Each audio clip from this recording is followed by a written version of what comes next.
नमस्कार। भौतिक ज्ञानों के साथ जिसको आत्मज्ञान की भी जिज्ञासा है, क्योंकि हम सिर्फ भौतिक शरीर मतलब कि ये देह नहीं है, हम आत्मा भी है। तो जितना जरूरी भौतिक ज्ञान है उतना ही जरूरी हमारा आत्मज्ञान भी है। क्यों है वो तो मैं बाद में आप चर्चा करेंगे ही। आत्मज्ञान की महत्ता के बारे में मैंने वीडियो बनाया ही है, आत्मज्ञान की आवश्यकता के बारे में भी मैंने वीडियो बनाया ही है। मगर ऐसे लोगों को जिनको आत्मज्ञान के बारे में भी कुछ जानने की जिज्ञासा है, उन सब भाई बहनों का इस जीवन मुक्ति चैनल पर स्वागत है। वैसे तो हमारी चर्चा ये चल रही थी कि आत्मज्ञान में बाधा रूप 3 दोष जो है, मल, विक्षेप और आवरण, तो उसमें हमें मल के बारे में चर्चा करने की थी। मगर आज एक दूसरी बात करने का मन हो गया है। आज वसंत पंचमी है, तो वसंत पंचमी की याद आई। वसंत पंचमी आई तो एक बात की याद आई, वो आपके साथ में शेयर कर रहा हूँ। बात 1970 की, 1970 की है। 1970 वसंत पंचमी।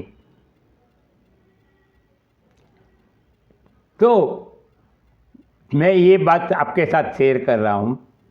1970 में मैं 3rd ईयर इंजीनियरिंग में था और मैं रीजियोनल इंजीनियरिंग कॉलेज में सूरत में, presently it is known as SVNIT, मैं पढ़ रहा था और हॉस्टल में रह रहा था। आपको तो मालूम ही होगा कि जब रीजियोनल इंजीनियरिंग कॉलेज उसी लिए बनाई गई थी कि जिसमें 50% सीट्स जो स्टेट में वो कॉलेज है उसकी, और बाकी की 50% सीट दूसरे राज्यों को एलोकेट की गई थी। तो हमारे हॉस्टल में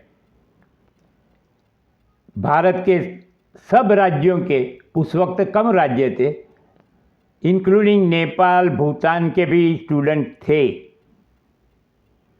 और आप लोग ये भी जानते हैं कि वसंत पंचमी के दिन सरस्वती माता जी की पूजा की जाती है। हमारे गुजरात में, वैसे मैं गुजराती हूँ, गुजरात में वैसे हम सरस्वती माता की पूजा करते हैं, पुस्तक को प्रणाम करते हैं। मगर यूपी और बिहार के जो स्टूडेंट थे वो लोग सरस्वती माता की पूजा में बहुत मानते थे। शायद वहाँ बहुत होती भी होगी।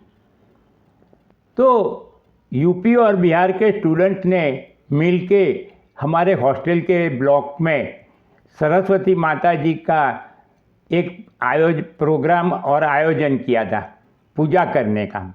महाराज को भी बुलाया था और विधि से पूजा हुई थी। तो वैसे तो बिहारी और यूपी के स्टूडेंटों ने ये आयोजन किया था, मगर सब स्टेट के स्टूडेंट ने भी उत्साहपूर्वक उसमें भाग लिया हुआ था। हम भी थे, दूसरे भी थे, जो साउथ के थे, जो नहीं समझते थे, साउथ इंडिया के स्टूडेंट हिंदी को, वो भी आए थे। सब हमने बैठे मिलके पूजा करवाई। पूजा करने के बाद जब प्रसादी देने का वक्त आया, तब 2-3 स्टूडेंट जो उत्साही ज़्यादा थे, उन्होंने पंडित जी से कहा, पंडित जी आप हमें कुछ उपदेश दीजिए। पंडित जी ने कहा, आप सब लोग तो इंजीनियरिंग कॉलेज में हो, मतलब कि अच्छे क्लेवर स्टूडेंट हो, पढ़े लिखे हो, आपको मैं कैसे उपदेश करूं? मगर आपने फिर भी श्रद्धापूर्वक पूजा करवाई और मुझे जो मैं चाहता था उतनी गुरु दक्षिणा दे रहे हो, पंडित जी की दक्षिणा दे रहे हो, तो मेरा भी फर्ज बनता है कि मैं आपको कुछ कहूं। तो आपको मैं ज़्यादा नहीं कहूँगा।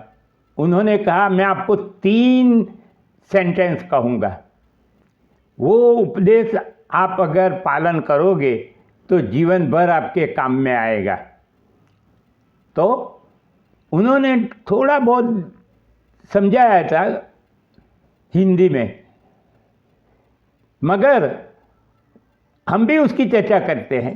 पहले मैं वो 3 जो सेंटेंस है वो बोल देता हूँ, आपको याद रखना है, आपके भी जीवन में काम में आएगा, हर पल काम में आएगा।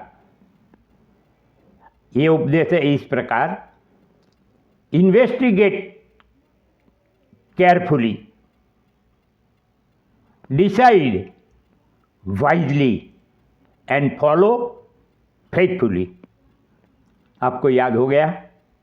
मैं फिर से बोलता हूं, investigate carefully, decide wisely and follow faithfully.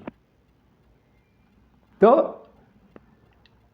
ये अब हम थोड़ी चर्चा कर लेते हैं तीनों पे कि इन्वेस्टिगेट केयरफुली मतलब कि हमें जो कार्य करना है उससे हमें क्या फायदा होगा, उसमें रास्ते में कौन सी बाधाएं आ रही है,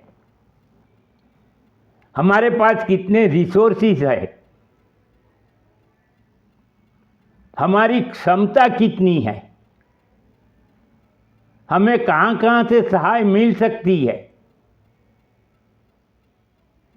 ये सब बातें जो सोचना है उसको इन्वेस्टिगेट केयरफुली कहते हैं। हम कूद नहीं पड़ेंगे कोई भी कर्म में, कोई भी निर्णय लेते वक्त, डिसीजन लेते वक्त भी हम कूद नहीं पड़ेंगे। हम सोचेंगे, उसके हर एक पासे को सोचेंगे।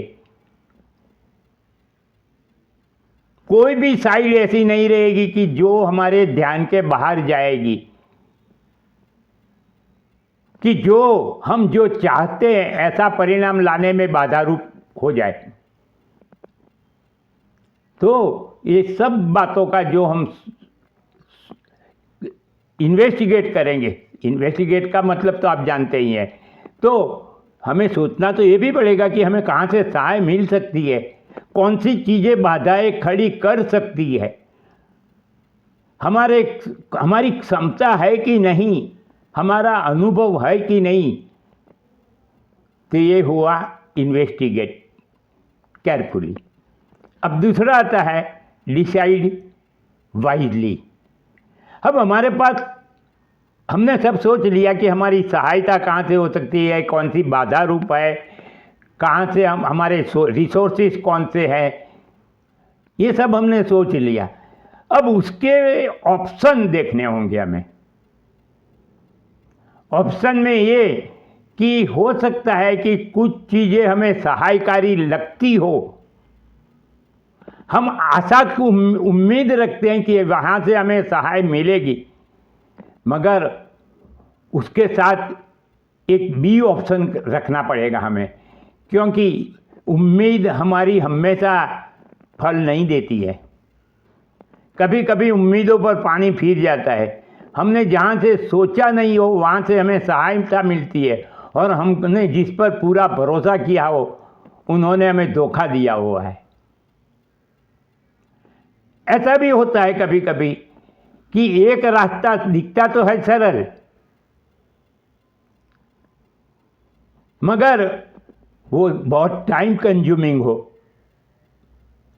और दूसरा रास्ता कठिन दिखता हो, मगर वो जल्दी हो सकता है। अगर हमें जल्दी परिणाम चाहिए तो ये भी रास्ता हो सकता है। भगवान श्री कृष्ण ने महाभारत के जो युद्ध हुआ उसमें यही किया था। जो उनको खुद को नहीं करना था वो उन्होंने युधिष्ठिर के पास करवाया था, मगर उन्होंने क्या कहा था कि ये जरूरी था। अधर्म है, झूठ बोलना अधर्म है, फिर भी नरो वा कुंजरो वा युधिष्ठिर से बुलवाया ही था। तो ये सब ऑप्शन हो गए कि हमें हमारे ऑप्शन कितने हैं हमारे पास, और ऑप्शन का ऑल्टरनेटिव क्या है वो भी सोचना। वो डिसाइड वाइजली होता है। जब हमने इन्वेस्टिगेट केयरफुली कर लिया, अब हमने डिसाइड भी वाइजली कर लिया। अब आता है फॉलो फेथफुली। हमने जो निर्णय लिया है, जो डिसीजन ले लिया है, उसको फॉलो करना है। अपने खुद के डिसीजन में कभी भी आशंका कुशंका तर्क नहीं लगाना। ये मन में ये नहीं होना चाहिए कि शायद मैं सफल ना हो। आप पूरे विश्वास के साथ आगे बढ़िए कि मैं सफल होऊंगा ही, उसमें कोई भी कमी नहीं है। आपको भगवान की भी सहायता मिलेगी अगर आपकी खुद की सहायता आप करोगे। आगे बढ़ो। आप परिणाम जो भी आए, परिणाम तो भगवान नक्की करते हैं। कर्मण्येवाधिकारस्ते मां फलेषु कदाचन में भगवान ने कहा है कि तेरा अधिकार कर्म पर है, कर्म पर ही है, फल पर तो मेरा अधिकार है। मगर आपने अगर इन्वेस्टिगेट किया है, डिसाइड किया है, तो अब फॉलो करो। हो सकता है आपके स्नेही जन में से, आपके कुटुंब में से, फैमिली में से कुछ लोग आपसे डिफरेंट रखते हो व्यू। हो सकता है वो आपका दिमाग को भरमाने की भी कोशिश करेंगे, आपको अलग अलग बातें करेंगे, मगर आप मत भटको। आप अपने डिसीजन पर अड़े रहो। हाँ, एक बात है, अगर कोई एडवाइस देता है और उसमें लॉजिक है जो आपकी बुद्धि स्वीकार करती है, तो भी आप अपना डिसीजन मत बदलो। आपको क्या बदलना है वो लॉजिक से अपने जो रास्ता चुना है, ऑप्शन जो देखे थे आपने, उसमें कुछ फेरबदल कर सकते हैं आप, मगर डिसीजन में नहीं। डिसीजन तो फॉलो करना ही है, क्योंकि आप अगर अपने डिसीजन बदलते रहोगे जिंदगी में, कभी आगे नहीं बढ़ पाओगे। कोई कुछ भी कहे, आपको अपनी बातों पे भरोसा होना जरूरी हो जाता है। तो मेरे भाइयों बहनों, ये रहा उपदेश। आपको अगर मेरी बातें करने की ये रीत पसंद आती हो तो इस चैनल को सब्सक्राइब करके सुनिए और आपके मित्र मंडल स्नेहीजनों को भी इस चैनल के बारे में कहिए कि इस चैनल को सब्सक्राइब करके सुने। मैं पूरी भगवत गीता के साथ उपनिषद, वेदों का सार सब कुछ कहने वाला हूँ। सिर्फ मुझे कमिटेड श्रोता दीजिए। मैं दो चार लोगों को क्या बात कहूँगा, मैं उत्साही हो जाऊँ। आप लाइक करोगे तो मुझे खुशी होगी। मुझे खुशी देने में आपको कोई हर्ज नहीं होनी चाहिए, और एक क्लिक करके सब्सक्राइब करने में भी आपको कोई तकलीफ नहीं होगी। सिर्फ मेरा उत्साह बढ़ेगा, मैं आलसी नहीं हो जाऊंगा, और मैं आपको ऐसी ऐसी बातें कहूँगा कि जो आपने कभी सुनी नहीं होगी, और मैं सिर्फ एंड सिर्फ सत्य कहूँगा, और वो भी ऑथेंटिकेटेड किताब में से। कोई भी अगर मुझे चैलेंज करेगा कि ये वाक्य कहाँ से आया, मैं बताऊँगा कमेंट में। तो मेरे भाइयों बहनों, अब हम अगले वीडियो में जहाँ से हम रुके थे, आत्मज्ञान की प्राप्ति में बाधा रूप 3 दोष, उसमें से मल पर अगले वीडियो में चर्चा करेंगे।